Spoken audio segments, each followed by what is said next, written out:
کہ تم اس دھرتی کے نہیں ہو، تم اس مٹی کے نہیں ہو، تو یہ گالی ہے. مجھے یا آپ کو کوئی کہا جائے، مجھے تو آپ کی حب الوطنی پہ رتی برابر بھی شک نہیں ہے، اگر آپ کو یا مجھے کوئی کہے کہ تم پاکستانی نہیں ہو تو ہمیں بھی گالی لگے گی. یہ حضور یہ گالی ہے. جناب ابصار عالم، برطانیہ میں مقیم کشمیریوں کو قانون اور اخلاقیات کا سبق دینے سے پہلے ہم سب کو اپنے گریبانوں میں جھانکنا چاہیے. کیا نواز شریف دور میں آپ کو جب پیمرا کا چیئرمین جب لگا دیا گیا تھا، سپریم کورٹ نے آپ کی تعیناتی جو ہے وہ کالعدم قرار نہیں دی تھی؟ آپ جن اوورسیز کشمیریوں کو گالیاں دے رہے ہیں، ان پر غیر اخلاقی نوعیت کے الزامات لگا رہے ہیں، انہیں انہی اوورسیز پاکستانیز کی وجہ سے ہم سب جانتے ہیں کہ یہ ملک چل رہا ہے. یہ سب اوورسیز ایسے پاکستانی ہیں جنہیں ان کی اپنی ریاست نے جو ہے وہ نہ نوکریاں دی ہیں، نہ مناسب سہولتیں دی ہیں، نہ تعلیم دی ہے، نہ زندگی گزارنے کی آزادی دی ہے. اس کے باوجود ان محنت کش کشمیریوں نے ہمیشہ پاکستان کے جھنڈے کو سربلند رکھا ہے. برطانیہ اور دنیا بھر میں مقیم ان پاکستانی کشمیریوں کی کہانی محنت، صلاحیت اور اپنے خاندان سے لفانی محبت کی کہانی ہے. اصل میں یہ قومی ہیروز ہیں. جناب ابصار عالم صاحب، ان ہیروز کو اگر آپ سلام نہیں پیش کر سکتے تو کم از کم گالی تو نہ دیں. اچھا ناظرین، متنازعہ آئی ٹی بل پر وزیر اعظم کی قائم کردہ 11 رکنی کمیٹی نے رپورٹ پیش کر دی ہے، جس کے مطابق وزارت قانون اور انصاف نے یقین دہانی کرائی ہے کہ کسی نجی فرد یا نجی قانونی ادارے کی زمین، عمارت، جائیداد یا اثاثے کے استعمال یا رسائی سے متعلق کوئی قدم مالک کی رضامندی اور باہمی معاہدے کے بغیر نہیں اٹھایا جائے گا. شہریوں کی نجی جائیداد اور مالک کی جو نجی جائیداد ہے وہ مالک کی رضامندی، حق اعتراض، قانونی تحفظ اور معاوضے کے اصولوں پر کوئی سمجھوتا نہیں ہو سکے گا. وزارت قانون کی زبانی کلامی یقین دہانیوں سے کام نہیں چلے گا. سیدھی بات ہے، جب تک ترمیم کا جو مسودہ ہے وہ سامنے نہیں آ جاتا، کوئی بات بھی حتمی طور پہ نہیں کہی جا سکتی. کیونکہ متنازعہ بل بھی اسی وزارت قانون نے ڈرافٹ کیا تھا اور کمیٹی کو یقین دہانی کرانے سے پہلے یہ بیان بھی جاری کر چکی ہے کہ جی متنازعہ بل کو سمجھنے میں غلطی ہوئی ہے. یعنی وزارت قانون اپنی غلطی پر ڈٹی ہوئی نظر آتی ہے. یہ تو سوشل میڈیا پر ایسا طوفان برپا ہوا کہ اسے ایک قدم پیچھے ہٹنا پڑا.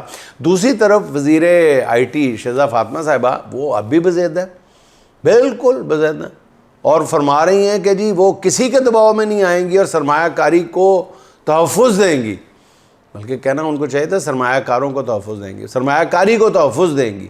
اب تک جتنی ناظرین نااہلی شہزہ فاطمہ کے ان کے حوالے سے سامنے آئی ہے نا، وہ کسی اور ملک میں وزیر ہوتی تو یقین جانیے کہ اتنی تنقید کے بعد استعفیٰ دے کے اب تک گھر جا چکی ہوتی، مگر وہ وزارت کی آسائشیں چھوڑنے کو تیار ہی نہیں ہو رہی. اچھا ناظرین، ایک طرف مہنگائی اور بے روزگاری سے تنگ ہیں عوام، بجلی کے جان لیوا بلوں نے گھر گھر ایک طرح سے صف ماتم بچھائی ہوئی ہے، ظالمانہ ٹیکسوں نے پوری مڈل کلاس ہی ختم کر کے رکھ دی ہے. دوسری طرف حکمران طبقہ ہے جو شاہانہ فیصلے کر کے طبقاتی تقسیم کو مزید گہرا کرتے چلی جا رہی ہے. حکومت نے شاہی فرمان جاری کیا ہے کہ جی جو وزارت خزانہ اور وزیر اعظم ہاؤس کے ملازمین ہیں ان کو 6 ماہ کی تنخواہ، جی ناظرین 6 ماہ کی تنخواہ بطور بونس دی جائے گی. پتہ نہیں انہوں نے کون سا کشمیر فتح کر لیا ہے، میں تو حیران ہوئی مان سے. 6 ماہ کی تنخواہ، اور کون سا انہوں نے ایسے مطلب گھر گھر لڈو تقسیم کر دیے ہیں بجٹ کے نتیجے میں. کون ایسے فیصلے کر رہا ہے یہ بھی سمجھ نہیں آتی. اس کا مقصد کیا ہے؟ کیا حکمران یہ بتانے کی کوشش کر رہے ہیں کہ ان کے دل میں جو آئے گا وہ کریں گے، ان کو کوئی روکنے ٹوکنے والا نہیں ہے؟ بتائیں تو صحیح نا، بجٹ میں کون سا تیر مارا گیا ہے، کس بات کا انعام دیا جا رہا ہے؟ ماضی میں روایت تھی کہ بجٹ تیار کرنے والی ٹیم کو 1 ماہ کی اعزازی تنخواہ دی جاتی تھی. میرے خیال میں یہ بھی غلط تھا، کیونکہ یہی کام کرنے کے تو ان کو پیسے ملتے ہیں. مگر اب اچانک 1 ماہ سے تنخواہ بڑھا کر 6 ماہ کی تنخواہ کس اصول کے تحت کی جا رہی ہے؟ کون سا ہمارے ہاں تیل کے کنویں نکل آئے ہیں؟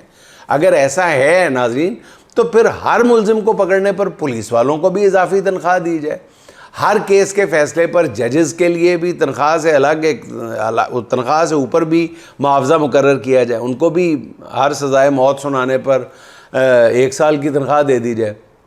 سرکاری ڈاکٹرز کو ہر کامیاب آپریشن پر اضافی تنخواہ کا قانون منظور کیا جانا چاہیے۔ پورا ملک مہنگائی سے بدحال ہے، حکمرانوں نے اپنے حواریوں کا ایک الگ سے ایک خوشحال کلب بنایا ہوا ہے، سمجھ نہیں آتی ان چوچلوں کی وجوہات کیا ہے۔ اچھا ناظرین، ملک میں جاری ناقابل برداشت مہنگائی کی سب سے بڑی وجہ پیٹرولیم مصنوعات کی قیمتیں ہیں۔ عالمی سطح پر تیل کی قیمت جو ہے وہ $120 فی بیرل سے نیچے آ کر $73 فی بیرل آ گئی، وہی قیمت جو جنگ سے پہلے تھی، مگر پیٹرول کی قیمت جو ہے وہ جنگ سے پہلے والی سطح پر نہیں آئی۔ پیٹرول پمپوں پہ اب بھی اس سے تقریباً $50 فی لیٹر زیادہ وصول کیا جا رہا ہے۔ حکومت کا کہنا یہ ہے کہ آئل کمپنیز جو ہیں وہ تیل کی قیمت میں اتنی بڑی کمی برداشت نہیں کر سکتی۔ عوام سب کچھ برداشت کر سکتی ہے، تیل کی کمپنیاں برداشت نہیں کر سکتی، نہ حکومت برداشت کر سکتی ہے۔ وہ کہتے ہیں کہ جی اس لیے تیل کی قیمتیں جو ہیں وہ فوری طور پہ مطلوبہ مقدار میں کم نہیں کی جا سکتی۔ مگر جب اچانک تیل کی قیمتیں بڑھا دی گئی تھیں اور ان آئل کمپنیز کو راتوں رات $100 ارب سے زیادہ کا فائدہ پہنچایا گیا تھا، اس پر کوئی اعتراض، اس وقت یہ نہیں کہا گیا تھا کہ یہ اتنا بڑا اضافہ یہ کمپنیاں برداشت نہیں کر پائیں گی۔ اس وقت بھی کہتے نا۔ اچھا، گیس کی قیمتیں کم کرنے پر کوئی بات نہیں کر رہا۔ جنگ سے پہلے LNG 260 سے $280 فی کلو بک رہی تھی، جس کی قیمت اب ملک کے مختلف حصوں میں $500 سے $600 فی کلو تک ہے۔ اس چور بازاری اور لوٹ مار پر نہ پارلیمنٹ میں کوئی بات ہو رہی ہے، نہ کسی حکومتی عہدیدار سے پوچھا جا رہا ہے کہ گیس کی قیمتیں کیوں کم نہیں کی جا رہی۔ سوئی گیس کی فراہمی کی صورتحال بھی انتہائی خراب ہے۔ 24 گھنٹے میں سے زیادہ 6 گھنٹے گھروں میں گیس آتی ہے اور بل ہزاروں میں آ رہے ہیں۔ پیٹرول کی قیمتوں پر تو چلیں بات کسی نہ کسی انداز میں ہو ہی رہی ہے، مگر گیس سیکٹر میں جو اندھیر مچا ہوا ہے اس پر کوئی نہیں بول رہا۔ اچھا ناظرین، بے نظیر انکم سپورٹ پروگرام میں $25 ارب کی مالی باضابطگیوں کی نشاندہی ہوئی ہے، اور یہ نشاندہی جو ہے بے نظیر انکم سپورٹ پروگرام میں ہر سال 2 سال بعد بڑے پیمانے پر ہوتی ہے، لیکن نتیجہ ہم نے نکلتا آج تک نہیں دیکھا۔ اب رواں مالی سال کی آڈٹ رپورٹ پر انکشاف ہوا ہے کہ بے نظیر انکم سپورٹ فنڈ سے سرکاری ملازمین نے $51 کروڑ تقسیم کیے گئے۔ آڈٹ رپورٹ کے مطابق یہ ناقص پروفائلنگ اور نظام اور ضابطے کی کمزوریوں کے باعث سرکاری ملازمین، گاڑیوں کے مالکان اور دورہ اندراج رکھنے والے 6 لاکھ سے زیادہ جو ہے نااہل افراد کو اربوں روپے کی ادائیگیاں کی گئی ہیں۔ بے نظیر انکم سپورٹ پروگرام میں اس سے پہلے بھی جیسے میں نے عرض کیا، گھپلوں اور کرپشن کے آئے روز الزامات لگتے رہتے ہیں۔ عمران خان نے اقتدار میں آنے کے بعد بے نظیر انکم سپورٹ پروگرام کا آڈٹ کرایا تھا تو پتہ چلا تھا کہ تقریباً 15 لاکھ سے زیادہ غیر مستحق لوگ اس پروگرام سے ہر مہینے نوازے جا رہے ہیں، جنہیں امدادی فہرست سے نکال دیا گیا تھا۔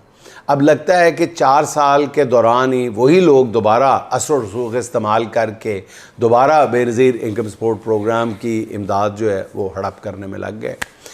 اچھا ناظرین، آخر میں افتخار عارف صاحب کے چند اشعار: حسین تم نہیں رہے تمہارا گھر نہیں رہا، حسین تم نہیں رہے تمہارا گھر نہیں رہا، مگر تمہارے بعد ظالموں کا ڈر نہیں رہا، مگر تمہارے بعد ظالموں کا ڈر نہیں رہا۔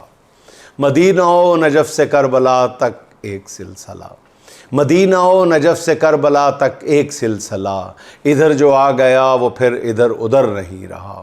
صدائے استغاثہ حسین کے جواب میں، صدائے استغاثہ حسین کے جواب میں، جو حرف بھی رقم ہوا وہ بے اثر نہیں رہا۔ صفیں زمین تو کربلا میں بات کھل کے آ گئی، صفیں زمین تو کربلا میں بات کھل کے آ گئی، کوئی بھی ہیلہ نفاق کارگر نہیں رہا۔ بس ایک نام ان کا نام اور ان کی نسبتیں، بس ایک نام ان کا نام اور ان کی نسبتیں، جز ان کے پھر کسی کا دھیان عمر بھر نہیں رہا۔ کوئی بھی ہو کسی طرف کا ہو کسی نسب کا ہو، کوئی بھی ہو کسی طرف کا ہو کسی نسب کا ہو، جو تم سے منحرف ہوا وہ معتبر نہیں رہا۔ جو تم سے منحرف ہوا وہ معتبر نہیں رہا۔ ناظرین خوش رہیں، خوش رکھیں، آپ سے ملاقات ہوگی انشاءاللہ اگلے ولاگ میں۔ اللہ حافظ۔